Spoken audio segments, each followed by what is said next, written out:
안녕하세요. 저는 한국원자력의학원 방사선의학연구소 의생명중계연구팀에서 책임연구원으로 근무하고 있는 박명진이라고 합니다.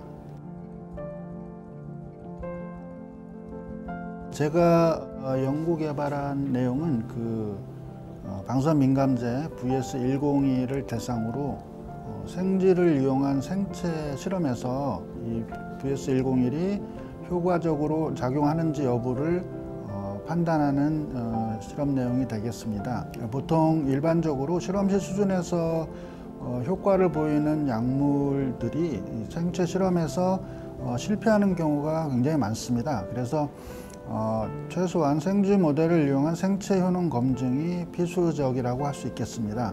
그래서 본 연구에서는 생쥐의 암세포를 이식하여 종양을 만들고요. 방사선을 조사하여 치료하는 모델을 구축한 후에 방사선 민감제인 VS102를 투여함으로써 방사선 치료 단독에 비해서 종양의 성장이 월등히 억제되는 그런 효과를 확인한 실험이 되겠습니다.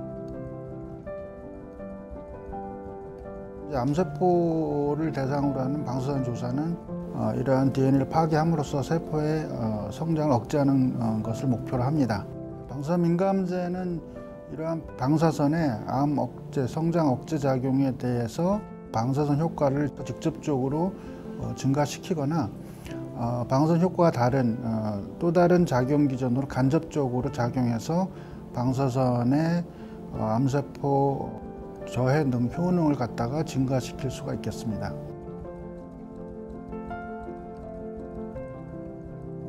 현장에서 쓰고 있는 방사선 민감제는 제가 알기로는 거의 없는 것으로 알고 있어서 비교 자체가 좀 어렵습니다만, 방사선 민감제로 작용할 수 있다고 하는 약물들은 대부분 자체 항암 효과에 더하여 방사선 병용 시 민감성을 증대시키는 간접적인 역할하는 약물들이라고 할 수 있겠습니다. 반면에 VS101은 낮은 농도에서는 항암 효과는 전혀 나타나지 않으면서 방사선 민감 효과가 매우 높은 진정한 의미에서의 방사선 민감제라고 할 수 있겠습니다. 생쥐를 이용한 생체 시험 디자인은 먼저 생쥐의 암세포를 이식하고 종양의 방사선을 조사했을 때의 성장 곡선을 먼저 얻습니다. 해당 시험에서 종양의 성장 곡선 패턴이 반복적으로 확인되면 민감제를 투여했을 때와 비교해서 효능 여부를 평가하게 됩니다. 방사선 민감제 효능은 정확히 평가하려면 아무래도 방사선 정밀제에 의한 종양 억제 효과가 나타나지 않는 투약 농도를 설정해서 실험하는 것이 가장 정확한 실험 진행이 되겠습니다. 생쥐에 이식된 종양세포에서 생성된 종양의 성장이 방사선 또는 약물 단독의 억제 효능을 더한 것보다 더 좋으면 방사선 민감 효과가 있다고 판별할 수 있겠는데요. 약물에 의한 항암 효과가 없다면 방사선에 의한 종양 억제 효과보다 민감제와 방사선 병용에 의한 종양 억제 효과가 더 높은지를 판별하는 시험이 되겠습니다. 유방암과 두경부암을 대상으로 진행을 했습니다. 유방암 모델의 경우에는 최소 실험실에서 해당 민감제를 개발할 때 주로 사용하는 암세포 종이어서 먼저 시행을 했었고요. 두경부암의 경우에는 방사선의 치료가 주요 수단인 대상 암종이어서 선택을 하였습니다. 두경부암 실험 모델에 대한 것인데요.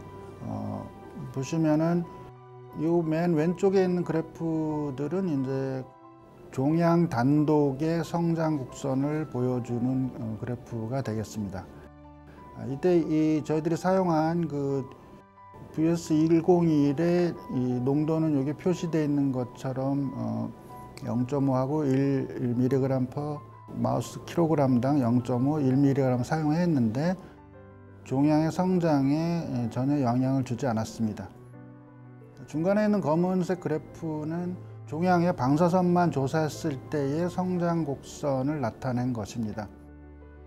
조사하지 않았을 때에 비해서 성장이 굉장히 느리게 진행되는 것을 볼 수가 있습니다. 맨 오른쪽에 있는 이 그래프 곡선구는 방사선과 해당되는 VS101의 농도를 더한 병형 효과를 본 그래프가 되겠습니다. 방사선 단독에 비해서 훨씬 더 종양의 성장을 더디게 하는 것을 확인하실 수 있습니다. 그리고 이 그래프는 생쥐의 생존율을 계산한 것인데요. 피하에 주사된 종양의 크기가 일정 크기 이상이 되면은 사망에 이른 것으로 이제 판별해서 그래프를 그릴 수가 있습니다. 여기서는 저들은 1500 세제곱밀리미터의 종양 크기에 이르면 사망한 거로 판별하여서 그래프를 그려보았습니다. 그렇게 했을 때 맨 왼쪽에 있는 그래프처럼 방사선을 조사하지 않거나 약물 단독인 경우에는 이 정도 이 수준에서의 이 생존 그래프를 보여주고요. 방사선을만 조사했을 때는 중간에 있는 그래프처럼 생존율이 증가를 하게 됩니다. 여기에 방사선과 약물을 동시에 투여하고 병형 효과를 보았을 때 맨 오른쪽에 있는 그래프군처럼 약물의 농도에는 그다지 큰 영향을 받지 않으면서 방사선 단독보다 현저하게 생존율이 증가하는 것을 앞선 종양의 크기 이 그래프와 유사하게 저희들이 결과를 얻을 수가 있었습니다.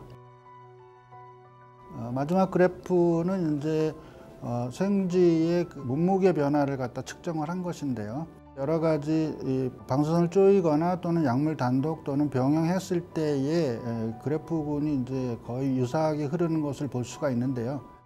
이것이 의미하는 바는 약물 단독 또는 방사선과 약물을 병형했을 때에 생쥐의 그 생체의 어떤 부작용이 없다라는 것을 갖다 간접적으로 얘기해 줄 수 있다고 할 수 있겠습니다.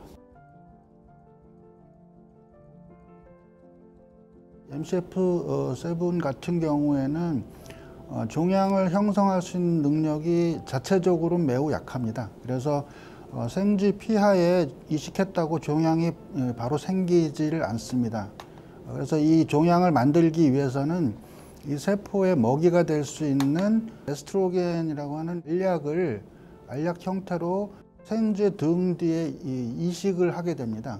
알약에 의존해서 성장을 해야 되기 때문에 실패 확률이 높고, 극영부 세포의 경우에는 자체적으로 종양이 굉장히 빨리 자랍니다. 그래서 방사선 조사를 하면서 이미 괴사가 일어나서 종양의 성장 추이를 관찰할 수가 없었습니다. 그래서 적정한 크기의 종양에서 실험을 해야 되는 반복된 조절이 좀 필요했었습니다.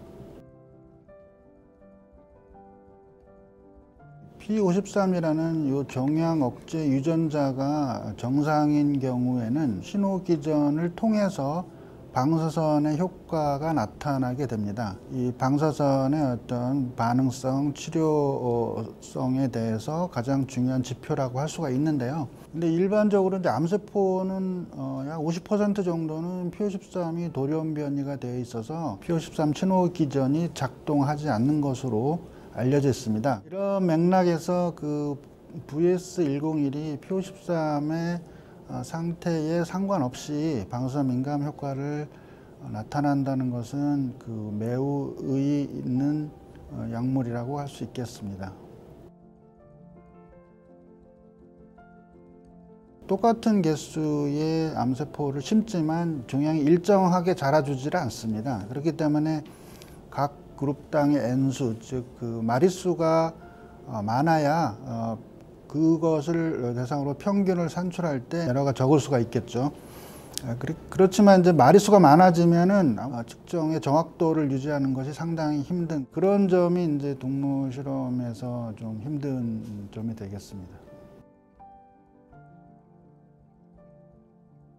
FDA 허가가 났다라는 것은 약 자체가 굉장히 안정성이 높다라는 것을 얘기하는 것이고요. 방사선 민감제라는 것은 항암 효과와 더불어서 간접적으로 방사선 민감 효과를 나타내는 것들이 대부분인데, 저희들은 이 자체로 항암 효과가 없으면서 방사선 민감 효과는 없다라는 점에서 다른 암종에서도 역시 우수한 방사선 민감 효과를 나타낼 수 있는 가능성이 높은 후보 물질이라고 할 수 있겠습니다.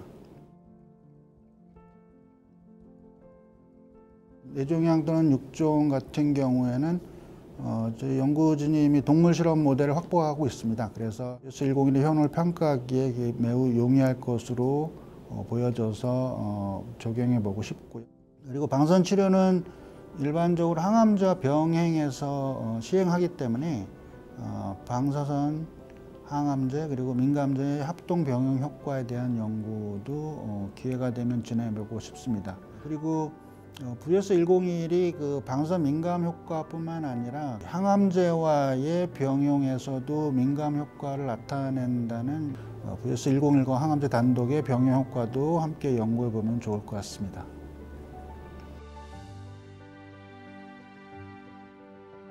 저희 연구팀의 이런 연구 결과가 임상시험 승인에 기여하게 돼서 그러니까 한 사람의 연구자로서 굉장히 기쁘게 생각을 합니다. 그동안 수고해 주신 저희 연구원 모두에 감사드리고 이렇게 연구 진행할 수 있도록 지원해 주신 박신영 대표님, 이현호 소장님 이하 VS 팜텍 직원 여러분들께 감사를 드립니다. 오늘의 성과를 바탕으로 저희 제산의 임상시험 허가를 획득하기 위해서 다 같이 합심을 노력하면 좋겠다는 말씀드립니다. 네, 감사합니다.